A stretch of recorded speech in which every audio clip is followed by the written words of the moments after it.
Hola, buenas noches, mi nombre es Aaron Santos. Bueno, respecto al tema que tenemos que comentar, la primera pregunta, ¿cuál es la situación económica, política y social de México?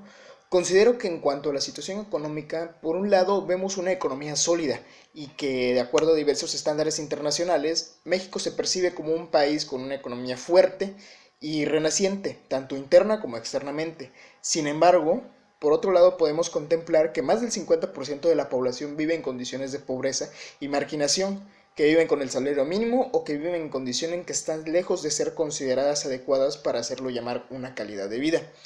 Creo que la situación política de México, por otra parte, es delicada, pues la percibo como, como alarmante debido a la corrupción y a la debilidad de las instituciones, además de la falta de participación de la sociedad en la vida política. Sin embargo, en general la percibo sin cambios a través del paso de los años. Mm, ¿Por qué? Porque lo considero que realmente no ha cambiado mucho la situación en cuanto a lo que los políticos han propuesto o han hecho. Sin embargo, sí han cambiado los medios a través de los cuales nos vamos enterando de las cosas que lo hacen.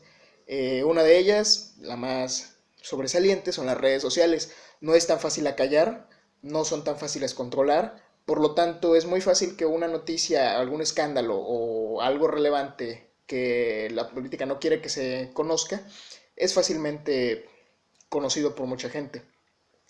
En cuanto a la situación social, la percibo como inestable y dividida. Por un lado, es inestable debido a que los cambios que han tenido lugar en base a las situaciones económicas y políticas han hecho un hueco directo en la sociedad, por ejemplo, los problemas democráticos del país.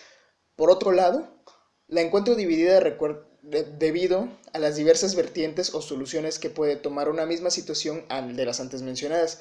Mientras unos creen un camino como el correcto, otros apuestan a uno diferente. Claro está, alguien siempre va a terminar el beneficiado y como reza la frase divide y vencerás, pues bueno, podemos imaginarnos quién va a ser el vencedor. De acuerdo a a la segunda pregunta, en el fondo, ¿cuál es la causa de los grandes problemas nacionales? Bueno, creo que la falta de una educación de calidad es la principal causa de los grandes problemas.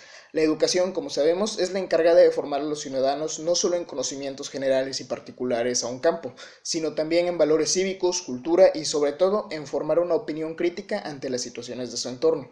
Sin una educación de calidad, un ciudadano no solo pierde oportunidades para obtener mejores situaciones económicas, sino también se pierde un activo valioso en la generación de ideas y juicios de valor en base al análisis de las situaciones que aquejan al país. Esto impacta directamente en la economía al no contar con profesionistas preparados. Vida política a través de la falta de interés en la misma. En la seguridad, debido a que con los conocimientos actuales una persona no puede adquirir la vida digna, una salida fácil es la delincuencia, entre muchas otras variantes.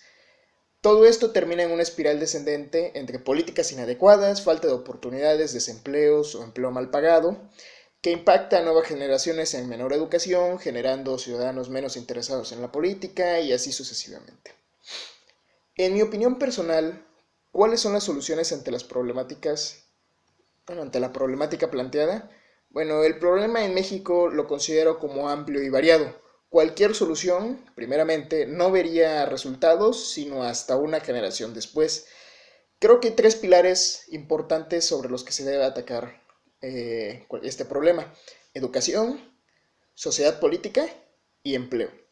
El primero, invertir en un programa público de educación correcto y adecuado a la situación mexicana, además de preparar correctamente a los profesores, sería un buen comienzo para revertir la situación, no solamente una reforma estructural que es la que así considero, o desde mi punto de vista yo así veo a la reforma educativa, sino una verdadera reforma a fondo. En segundo lugar, tener una sociedad más interesada en la política y con una participación activa que exija cuentas, resultados y acciones concretas a la clase política para encauzar correctamente las políticas públicas y que el beneficio de aplicar dichas acciones se vea reflejado realmente y comprobado en resultados por la población, no simplemente en estándares que marcan que sí se avanzó, que se disminuyó algo o se aumentó la calidad de vida, sino en acciones reales que sí se vean reflejadas. Finalmente, el empleo es vital para mantener a la sociedad activa.